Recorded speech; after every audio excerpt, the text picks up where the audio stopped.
नमस्कार दोस्तों किसी कारणवश बीच में वीडियो कट गया था दोस्तों। तो आइए अब आगे की क्वेश्चन देखते हैं। 23 नंबर 22 नंबर तक हमने देख रखा था, अब 23 नंबर देखेंगे दोस्तों। ठीक है, तो दोस्तों रिवीजन बहुत ज़रूरी है दोस्तों। आप समझो कि हमारे शरीर के लिए जितना ज़्यादा ज़रूरी ऑक्सीजन है, पढ़ाई के लिए उतना ही ज़्यादा ज़रूरी क्या है, रिवीजन है। मोर रिवीजन मोर बेनिफिट, दोस्तों रीड लेस रिवीजन मोर, कम पढ़ो लेकिन ज़्यादा रिवीजन करो। यही जो है दोस्तों सार्वभौमिकता का सिद्धांत है। ठीक है, ब्रह्मांडीय सत्य है दोस्तों, यूनिवर्सल ट्रूथ है, इसको कोई नहीं काट सकता है कि रीड लेस रिवीजन मोर, मतलब कम पढ़ो और ज़्यादा रिवीजन करो। ठीक है, तो आइए देखते हैं 23 नंबर क्वेश्चन क्या कहता है दोस्तों। तो 23 नंबर क्वेश्चन कहता है कि आपका निम्नलिखित में से किसमें सर्वोच्च न्यायालय ने प्रस्तावना को संविधान की मौलिक संरचना, इसी को हमने क्या कहा था कि संविधान का बेसिक स्ट्रक्चर दोस्तों, बेसिक स्ट्रक्चर आधारभूत संरचना कब माना है, तो केशवानंदा भारतीवाद में दोस्तों, केशवानंदा भारतीवाद। इसमें बेरुवारी में तो संविधान को भाग ही नहीं माना था कि प्रस्तावना संविधान का भाग है, तो किसमें माना था, बेसिक संरचना या मौलिक संरचना, या तो कह सकते हो आप क्या, बेसिक स्ट्रक्चर, या इसी को और क्या एक नाम दिया जाता है, आधारभूत संरचना की आधारभूत संविधान का संरचना है केशवानंदा भारतीवाद में। और इस आधारभूत संरचना को बोमईवाद में, एस.आर. बोमईवाद 1994 में क्या किया था, परिभाषित किया था कि क्या आधारभूत संरचना में क्या आता है, तो पंथ निरपेक्ष था, और क्या था, एकता अखंडता, ये समाजवादी, ये जो था मतलब आपका क्या था, तो आधारभूत संरचना के अंतर्गत आता है। और बाकी क्या होगा, वो न्यायालय क्या करेगा, वर्णन करेगा समय पे आने पे। फिर आगे है कि भारत के, ये भी यूपीपीसीएस में पूछा गया दोस्तों। फिर आगे नेक्स्ट क्वेश्चन क्या कहता है कि भारत के संविधान की उद्देशिका में कितने प्रकार के न्याय है दोस्तों, तो न्याय 3 प्रकार का है। ठीक है, सामाजिक, आर्थिक और राजनीतिक, तो 3 हो जाएगा आंसर। ये भी यूपीपीसीएस 2016 में पूछा गया क्वेश्चन है। आइए दोस्तों नेक्स्ट क्वेश्चन देखते हैं आपका। नेक्स्ट क्वेश्चन है कि निम्नलिखित में कौन एक भारतीय संविधान के उद्देश्यों को प्रतिबिंबित करता है, तो प्रस्तावना करेगा कि भारतीय संविधान के आदर्शों और उद्देश्यों को प्रस्तावना भारतीय समाज का। ठीक है, ये भी पूछा गया 2013 में। भारतीय संविधान की प्रस्तावना निम्नलिखित में से किस स्वतंत्रता का वर्णन नहीं है, कहता है भारतीय संविधान की प्रस्तावना में निम्नलिखित में से कौन वैसा स्वतंत्रता है जिसका वर्णन, तो 5 स्वतंत्रता का वर्णन किया गया है दोस्तों। कितना, 5 स्वतंत्रता का। ठीक है, वो कौन कौन सा है, तो वो है दोस्तों विचार,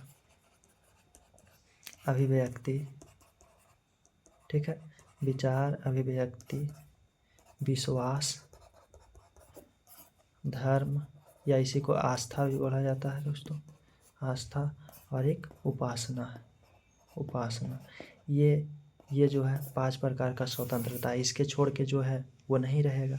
तो इसमें दिया विचार, धर्म और विश्वास और आर्थिक। तो आर्थिक स्वतंत्रता देखिए दोस्तों कहीं पे है, नहीं है, आर्थिक न्याय है, आर्थिक स्वतंत्रता नहीं। तो यहाँ पे कौन सा हो जाएगा गलत, तो ये हो जाएगा। ठीक है, कहता है निम्नलिखित में से किस वाद में आपका उच्चतम न्यायालय ने धारणा प्रस्तुत की कि उद्देशिका संविधान का भाग है, तो हमने बता रखा 2 वाद है, एक है केशवानंदा, एक बोमईवाद में। ठीक है, कहता है यूनियन ऑफ इंडिया, तो ये तो नहीं होगा, बनारस दास बनाम स्टेट, ये नहीं होगा, बोमईवाद मालक सिंह। तो दोस्तों अगर ये बोमईवाद है तो बोमईवाद में आपका आधारभूत संरचना बताया है किसमें, या तो कहा है कि उद्देशिका जो है संविधान का भाग है, केशवानंदा में ही बता दिया था दोस्तों, लेकिन यहाँ केशवानंदा नहीं है तो बोमईवाद है, तो इसमें भी बताया है, तो ये भी हो जाएगा आंसर। ठीक है, तो सी हो जाएगा आपका।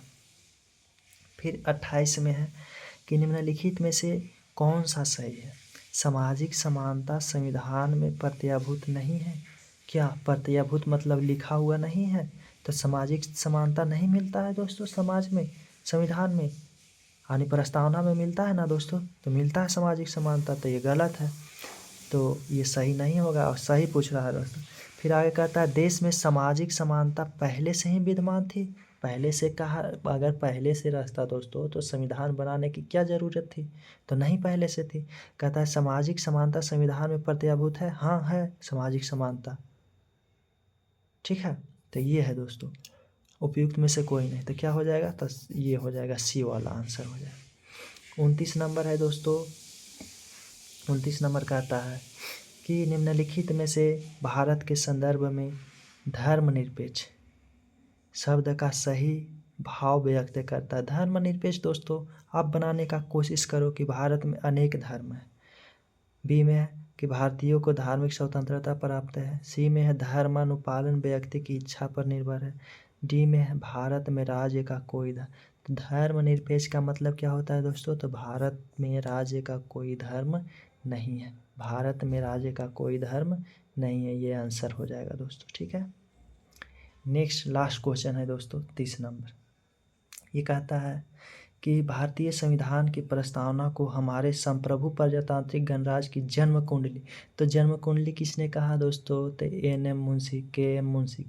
मुंशी, जो कि हमने एन.एम. मुंशी शायद बोल रखा है, ठीक है। तो के.एम. मुंशी ने कहा है कि भारतीय प्रस्तावना को हमारे संप्रभु प्रजातांत्रिक गणराज्य की जन्म कुंडली, ठीक है। तो आप जन्म कुंडली केवल भी रख सकते हो याद कि के.एम. मुंशी। तो दोस्तों इस प्रकार से हमने देखा कि हमने जो भी प्रस्तावना पढ़ा, ठीक है, हमने जो भी पढ़ा प्रस्तावना, तो प्रस्तावना इस प्रकार से आपका ख़त्म होता है कि अगर हम जो क्लास किए हैं उसको अगर याद करके पढ़ते हैं दोस्तों, अगर नहीं बन रहा है 20 या 20+, तो आप समझो आपका बेसिक अच्छा से कवर नहीं किया गया है क्लास को, ठीक है। तो आप कोशिश करो कि क्लास को कवर करने की, ठीक है। आप दोस्तों समझो कि नया साल आ गया, न्यू ईयर। दोस्तों आप एक टारगेट सेट करो, 6 महीना का या पूरे 1 साल का टारगेट सेट करो। और टारगेट जो होना चाहिए, लक्ष्य, आपका जो लक्ष्य होनी चाहिए वो स्मार्ट होनी चाहिए। कैसा होनी चाहिए, स्मार्ट लक्ष्य टारगेट होनी चाहिए। स्मार्ट कहने का क्या तात्पर्य है, तो स्मार्ट कहने का तात्पर्य है कि वो विजिबल होनी चाहिए, वो मेजरेबल होनी चाहिए, अचीवेबल होनी चाहिए। मतलब कि वो तुम्हारा दिखाई देनी चाहिए साफ साफ, वो मापने लायक होनी चाहिए कि जिसको मापा जा सके, मापने जा सकने लायक, ठीक है। साथ ही साथ में वो पाया जा सकने लायक होना चाहिए और तर्क संगत होनी चाहिए। ऐसी लक्ष्य आप बनाओ दोस्तों, दिखाई दे, मापने, मतलब हम जो भी लक्ष्य बना रहे हैं वो विजिबल हो, स्पष्ट रूप से दिखाई दे कि हम इतना पढ़ेंगे तो शायद हम ये लक्ष्य को पूरी कर सकते हैं, ठीक है।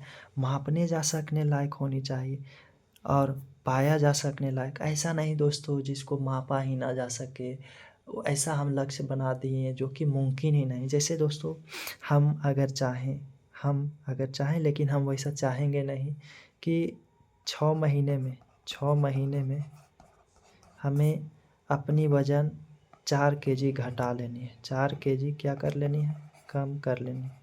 लेकिन हम ऐसा क्यों चाहेंगे, हमारा वज़न ऐसे भी कम है, ठीक है।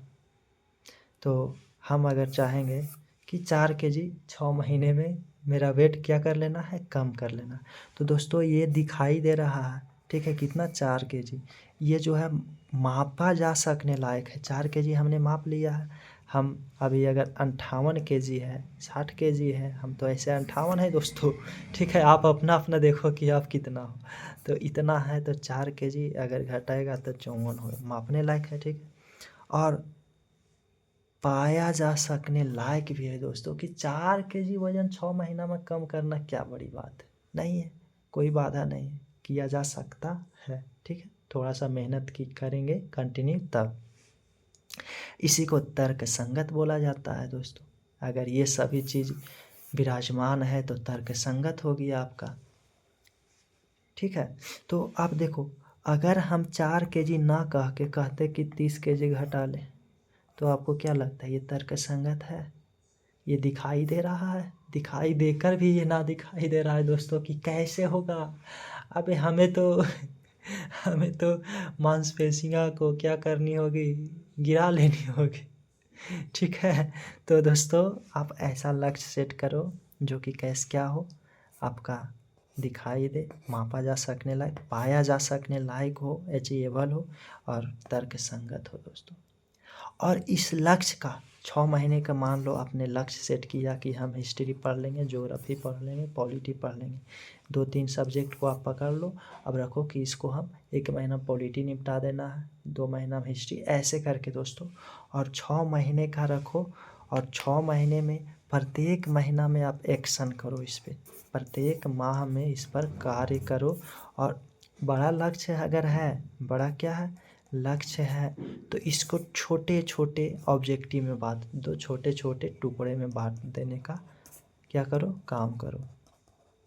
नहीं तो बड़ा है तो फिर उसको करने में क्या होगा, कठिनाइयाँ होगी। तो ये छोटे छोटे टुकड़ों में बांट दो और हर एक महीना इस पे क्या करो, तो सख्त एक्शन लो, काम करो। ठीक है, इस प्रकार से दोस्तों बड़ी से बड़ी जो आपका क्या होगा, टारगेट होगा, वो पूरा हो जाएगा। ठीक है, तो दोस्तों आज के लिए इतना ही रखते हैं। बाकी अगला क्लास से नया टॉपिक स्टार्ट करेंगे। वो टॉपिक क्या होगा वो अगला क्लास में ही डिसाइड किया जाएगा। ठीक है, तो यहाँ से दोस्तों प्रस्तावना क्या होता है, प्रस्तावना